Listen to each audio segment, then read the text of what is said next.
আমার প্রিয় দিনদার ভাই ও বোনেরা আমার, আজকে আমি আপনাদের মাঝে গুরুত্বপূর্ণ একটা আমলের কথা বলে দিব। এই আমলটা কে করেছিল জানেন? এই আমলটা করেছিল হচ্ছে হযরত আসিয়া। আসিয়া যখন বিপদে পড়েছিল, আপনারা সবাই জানেন এর করুণ কাহিনী। আসিয়ার অনেক করুণ কাহিনী আপনারা জানেন।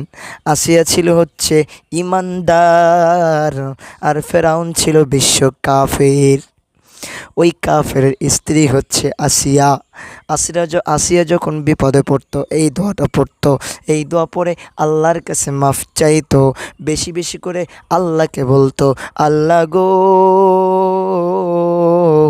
তোমার কাছে দুনিয়ার কোনো শান্তি আমি চাই না। ও আল্লাহ, তোমার কাছে দুনিয়ার কোনো লালসা, দুনিয়ার কোনো শান্তি, মহাশান্তি, টাকা পয়সা, ধন দৌলত, ও আল্লাহ আমি দুনিয়ায় কিচ্ছু চাই না। আল্লাহ গো, তুমি আমাকে আখেরাতে তুমি আমাকে ধনী বানায়া দিও। ওই জাহান্নামের আগুন আমি আসিয়া সহ্য করতে পারবো না আল্লাহ। ও আল্লাহ, আমার জানটাও যদি চলে যায়, আমার জানটাও যদি দিনের পথে আমি দিয়ে দিই, আমার কোনো দুঃখ নাই, আমার কোনো কষ্ট নাই। আমার মনে চাই আমি আসিয়ার যদি 100টা জান দিতা, আমি আসিয়া তোমার পথে জানটা বিলিয়ে দিতাম, জানটা বিলিয়ে দিতাম। আর আমরা মানুষ টাকা পয়সার পিছনে ছুটে বেড়াই, সামান্য কিছু টাকার জন্য নিজেদের ইমানটাকে বিক্রি করে দেয়। একটু যদি অসুবিধা হয়, একটু যদি বালা মুসিবত হয়, অমনি চলে যায় বাবার কাছে। ও বাবা,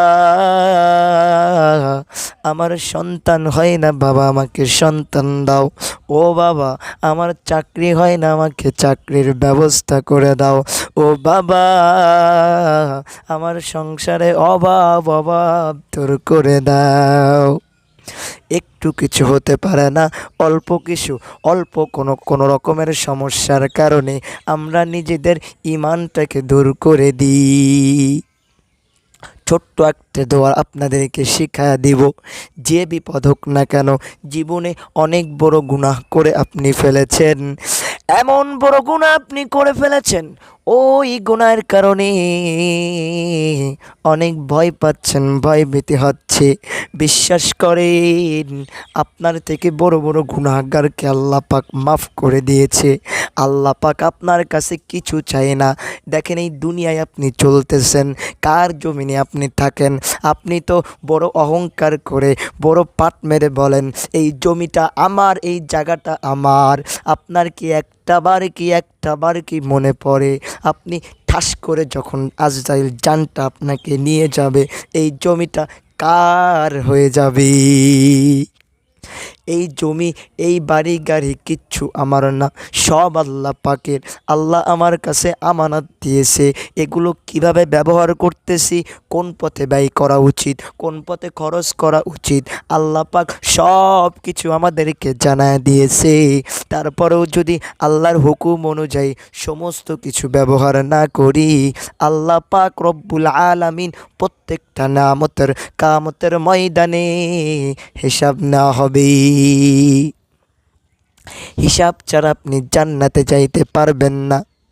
যদি আপনি হিসাব না দেন, চিন্তা করেন সামান্য যদি একটু পানির হিসাব আল্লাহ পাক চায়, আপনি আমি কিভাবে হিসাব দেব একটু ভাবেন তো। এই জন্য আমাদেরকে সব সময় দোয়া করতে হবে, আল্লাহ যাতে আমাদেরকে বিনা হিসেবে জান্নাতি দিয়ে দেয়। আমি বারবার আপনাদেরকে বলবো, আপনারা বেশি বেশি করে আমল করে আল্লাহকে খুশি করে নেবেন। আমি বলছি না দুনিয়ার সমস্ত কাজকর্ম বাদ দিয়ে আল্লাহকে ডাকবেন, দুনিয়ার সব কিছু বাদ দিয়ে আপনি আল্লাহর গোলামি করবেন, আমি এমন কিছু বলছি না। আমি শুধু বলবো আপনি অল্প আমল করেন।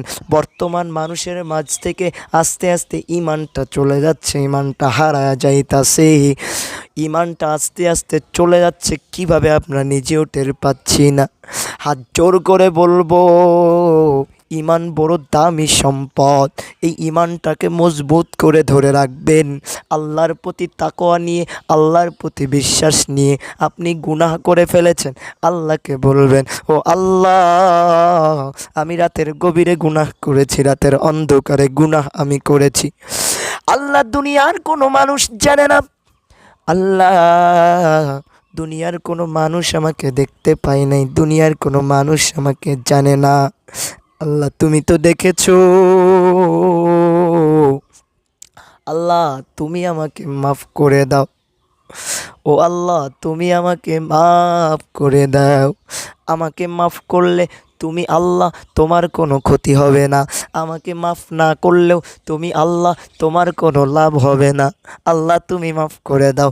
এইরকমভাবে আপনি মাফ চাইতে দেরি, আল্লাহ মাফ করতে দেরি নয়, সাথে সাথে আপনার গুনাহগুলো মাফ করে দিবে। সুবহানাল্লাহ বিহামদি। বিশ্বাস করেন, আল্লাহর মায়াবী নজর দিয়ে, আল্লাহর রহমতের নজর দিয়ে আপনার আমার দিকে তাকায়া থাকে। আমার বান্দা কোন সময় না জানি আমাকে একটাবার আল্লাহ বলে ডাক দেয়। একটা হিন্দু লোক অনেক দিন ধরে পূজা করত, অনেক দিন ধরে মূর্তির পূজা করত। তার মূর্তির নাম, তার ভগবানের নাম ছিল সনাম। সনম সনম সনম সনম, বছরকে বছর তার ইবাদত করতেছে, পূজা করতেছে, তাকে ডাকতেছে, তার কাছে চাইতেছে। খোদার কসম, ডাকতে ডাকতে বছরকে বছর হয়ে গেল, একটা দিনও ডাকের সাড়া দেয় নাই। মুখ পস্কায় যখন একবার সনাম বলতে যে মুখ দিয়ে যখন সমাদ বের হয়ে গেছে, আমার আল্লাহ পাক রব্বুল আলামিন সাথে সাথে ডাক দিয়ে বলে, বান্দা বল কি লাগবে তোর। ও বান্দা, বছরকে বছর তোর মুখের দিকে তাকায় আছি, তুই কোন সময় সনম সনম বলতে যে তুই কোন সময় আমি আল্লাহ আমাকে একটা বার ডাক দিবি, এই অপেক্ষায় আমি ছিলাম। ও বান্দা, তুই যখন আজকে আমাকে একটা বার ডাক দিলি, বিশ্বাস কর বান্দা, আমার কলিজা ঠান্ডা হয়ে গেল। সুবহানাল্লাহ।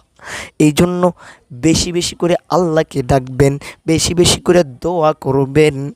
আর যদি গুনাহ হয়ে যায়, বড় গুনাহ হয়ে যায়, আল্লাহর কাছে মাফ চাইবেন, তওবা করবেন, তওবা করে আল্লাহর পথে ফিরে আসবেন।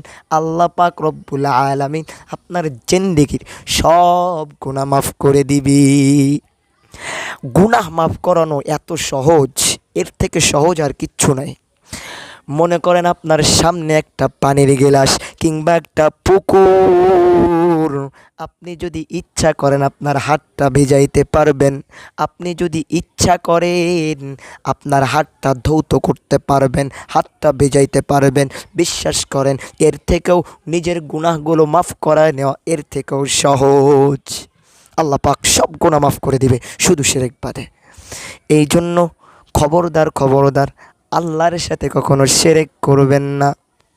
আপনি যখন শিরক করেন, আমার আল্লাহ পাক কষ্ট পায়। আল্লাহ পাক কেমন কষ্ট পায় জানেননি?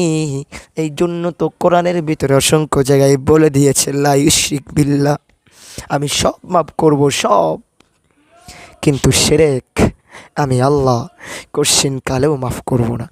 একটাবার চিন্তা করেন তো, এত আল্লাহর নিয়ামত আপনি খাচ্ছেন, আল্লাহর নিয়ামত ভক্ষণ করতেছেন, আপনি কি আল্লাহকে কিছু দেন নাকি?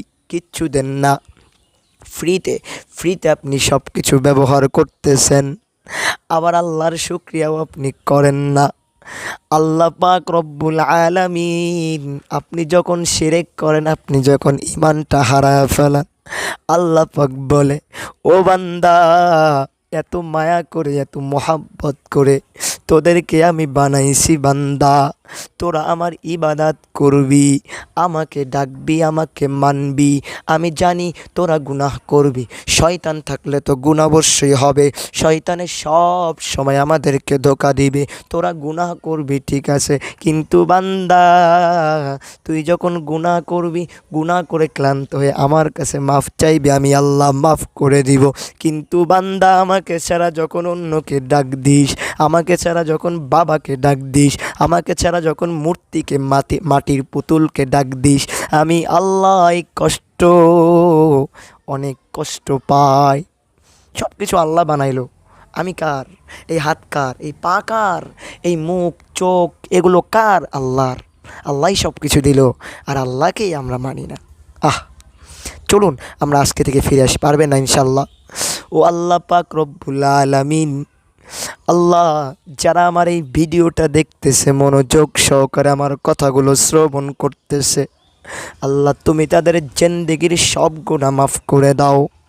আল্লাহ তোমার কত পাগল ইউটিউবে খারাপ খারাপ ভিডিও আছে, তারা ওই ভিডিওগুলো দেখে নাই। আল্লাহ তারা ইসলামিক ভিডিও দেখে আল্লাহ তোমার কথা স্মরণ করতেছে। প্রত্যেকের মনের আশা তুমি পূরণ করে দাও। অবশ্যই অবশ্যই কমেন্ট বক্সে আমিন লিখে যাবেন। যাই হোক, যে দোয়ার কথাটা বলতেছিলাম, এই দোয়াটা পড়ে আল্লাহর কাছে বেশি বেশি করে ক্ষমা চাইবেন। রব্বি বিনিলি ইনদাকা বাইতান ফিল জান্নাহ, রব্বি বিনিলি ইনদাকা বাইতান ফিল জান্নাহ। এই দোয়াটা বেশি বেশি করে পড়বেন। আসিয়া বেশি বেশি করে পড়তো, আল্লাহ দুনিয়ায় শান্তি পাইলাম না, জান্নাতে তুমি শান্তি দিও। সুবহানাল্লাহ। এরকমভাবে পারবেন না? কি দোয়া? রব্বি বিনিলি ইনদাকা বাইতান ফিল জান্নাহ। পারবেন না ইনশাল্লাহ? আল্লাহ পাক রব্বুল আলামিন আমাদের সবাইকে এর ওপর আমল করার তৌফিক দান করুক। সবাই বলেন আমিন। তো আজকের ভিডিওটা এই পর্যন্ত। সবাই ভালো থাকবেন, সুস্থ থাকবেন। এখন আমি আপনাদের মাঝ থেকে বিদায় নিচ্ছি। আসসালামু আলাইকুম ওয়া রাহমাতুল্লাহি ওয়া বারাকাতুহু।